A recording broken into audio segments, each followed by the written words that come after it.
যে গাছটি আপনারা দেখতে পাচ্ছেন এটি কাকমাচা, কোথাও কোথাও কালো মাচা, কাকমাচি বা কাকমাটি বলে থাকে। এর বৈজ্ঞানিক নাম সোনালাম নাইগ্রুম, পরিবার সোলানাসি। এটি বেগুন পরিবারের অন্তর্ভুক্ত। ছোটবেলায় আমরা অনেকেই এই ফলটি দেখেছি, এই ফলটি দিয়ে খেলেছি। এটি আগাছা হিসাবে পরিচিত। আজ এই উদ্ভিদ সম্পর্কে জানব।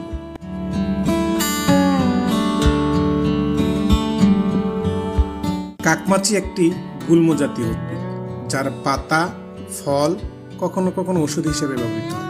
তবে মনে রাখতে হবে, এই গাছের কিছু অংশ, বিশেষ করে অপরিপক্ক ফল, বিষাক্ত হতে পারে। আমি আবারও বলছি, এই গাছের অপরিপক্ক ফল বিষাক্ত হতে পারে, তাই ব্যবহারের ক্ষেত্রে সাবধানতা জরুরি। কাকমাচা বহুদিন ধরেই লোকজ চিকিৎসায় ব্যবহৃত হয়ে আসছে, তবে এর কিছু অংশ বিষাক্ত হতে পারে, তাই ইউনানি চিকিৎসকের পরামর্শ ছাড়া এই উদ্ভিদটি ব্যবহার করা ঠিক হবে না। তারপরও এর কিছু ঔষধি গুণ বলছি, যেমন পাতা পেট ব্যথা, জ্বর, গ্যাস্ট্রিক ও ত্বকের সমস্যায় কাজে লাগে। এর ফল, বিশেষ করে পরিপক্ক ফল, হালকা রেচক, অশ্ব সর্দি কাশিতে ব্যবহার হয়। এর শিকড় গেটে বাতে ব্যবহৃত হয়।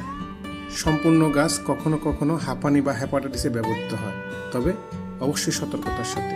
কাকমাচার অপরিপক্ক ফল ও গাছের কিছু অংশে সোলানিন নামক বিষাক্ত উপাদান থাকে, যা বেশি পরিমাণে খেলে বমি, পেট ব্যথা, এমনকি স্নায়বিক সমস্যা তৈরি হতে পারে। বিশেষ করে গর্ভবতী মায়েদের জন্য এই ফল ব্যবহার নিরুৎসাহিত করা হচ্ছে। যে কোনো ওষুধ ব্যবহারের আগে উপযুক্ত পরামর্শ নেওয়া উচিত।